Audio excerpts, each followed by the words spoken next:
আজ ইনজেকশন আছে চারটে চারটে। চল চল চল চল চল চল, যতটা এক্সাইটেড হয়। কি কি নো নো নো, চলো চলো নো নো নো নো, চলো নো নো নো নো, চলো ইনজেকশন আছে। গপুকে বলে এসো, যাও গপুর সঙ্গে দেখা করি আনো। চলো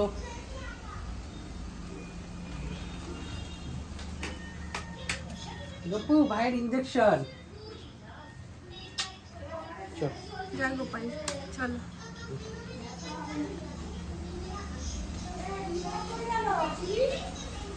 চলো, টিভি রিমোট ঘরে আছে মা, যাই ইনজেকশন দিয়ে নিয়ে আসতে। মা আসলাম।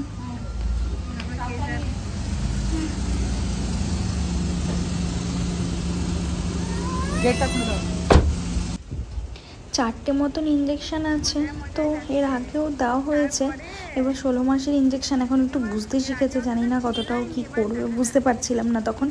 তবে খুব একটা বেশিও চিল্লায়নি যখন দেওয়া হয়েছিল না, মানে ইঞ্জেকশানটা খুব একটা বেশি চিল্লায়নি। কিন্তু তবুও ছোটো মানুষ একটু তো লেগেছে, একটু ইয়ে তো করেছে। তো দুপুরবেলার টাইমে আমি নিয়ে যাচ্ছিলাম ইঞ্জেকশান দিতে, আমি আর ওর পাপা।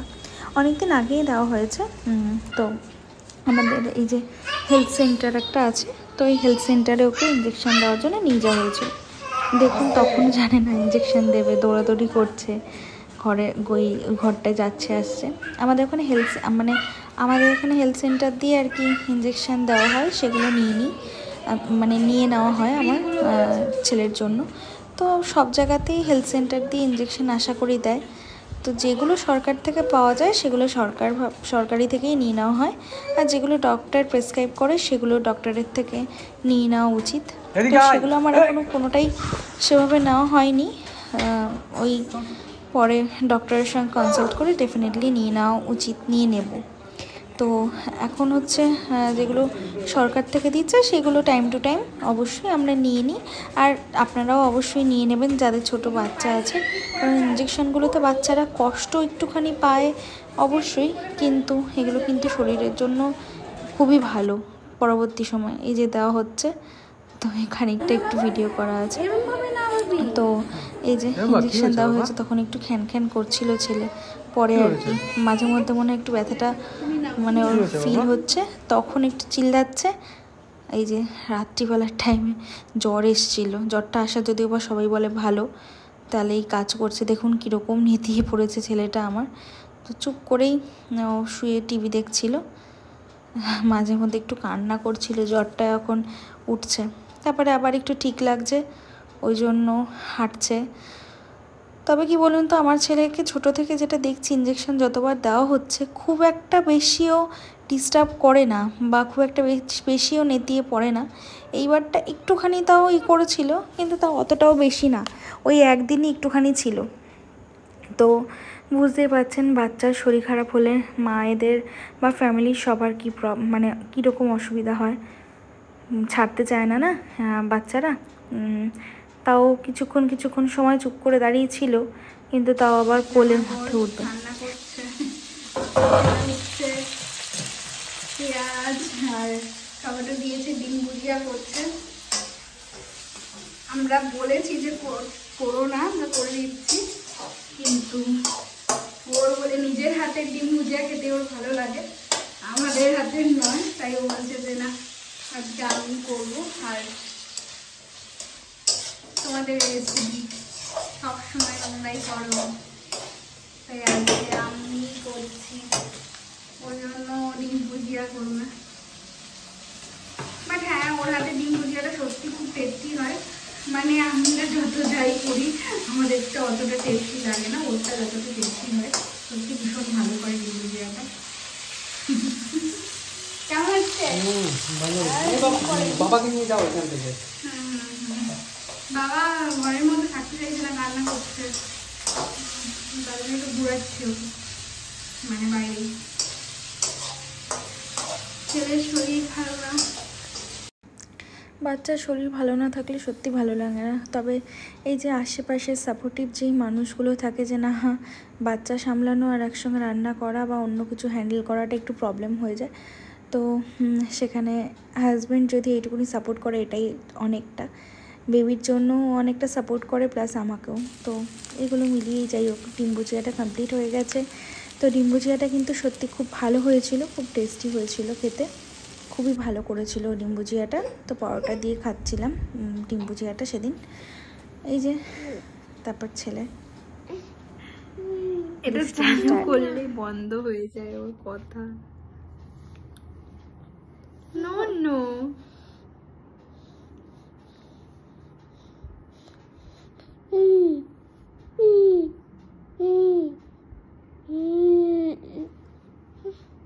No no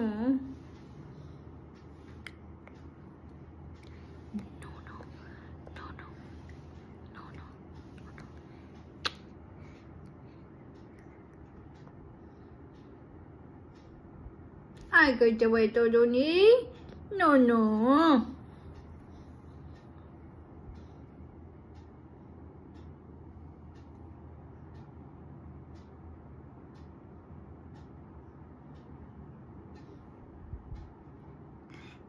same but triple X, same but triple X.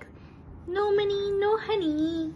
Good boy goes to heaven, bad boy goes to Bangkok. Tin tin dun dun dun dun dun.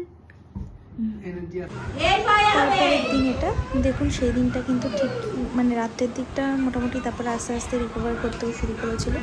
তারপরে একটা দিন ও গেছিলো হচ্ছে পাপার বাড়িতে। তো ওইখানে গিয়ে দিদির সঙ্গে খেলছিল ও, মানে বাচ্চা হয় দুজনই ছোট।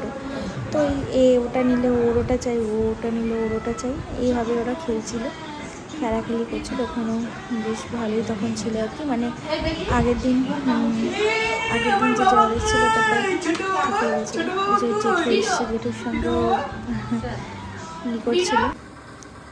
তারপরে একদিন ওর পাপাকে একটু বিরিয়ানি করে দিয়েছিলাম, তাই বলছিল, রিভিউ দিচ্ছিল। সত্যি মানে মানে আমি এরকম বিরিয়ানি মানে কোনোভাবে মিশিয়ে করে দিয়েছি আর খুব সুন্দর হয়েছে ভাবি। কি বলছিস, এত বকা দিচ্ছিলি কেন এতক্ষণ? আমাকে এত বকা দিচ্ছিস কেন? কি করেছে তোর পাপা? হ্যাঁ কি বাবা কি? আরে ডিউটি না করলে খাবো কি করে? ডিউটি করতে হবে, নাহলে খাবো কি করে? ওর পাপা ডিউটি গেছিলো। কেন ডিউটি গেছিলো? পরের দিন আসলে পরে এরম বকা দেয়, নাহলে আদর করে, যে কোনো একটা করে। তো আজকের দিনটাও বকা দিয়েছে যে ওর পাপা ডিউটিতে কেন গেছিলো একদিন বাদে। বাবার আর কি একদিন ডিউটি থাকে গোটা, তো সেই জন্যই ও এরকম করে, দেখলে পরে একদিন বাদে যা হয়, ছোট মানুষ এক্সাইটেড হয়ে যায় পাপাকে একদিন না দেখার পরে পরের দিন দেখলে পরে। পাপাকে তো ডিউটি যেতে হবে শোনা, পাপা ডিউটি না গেলে কি করে হবে?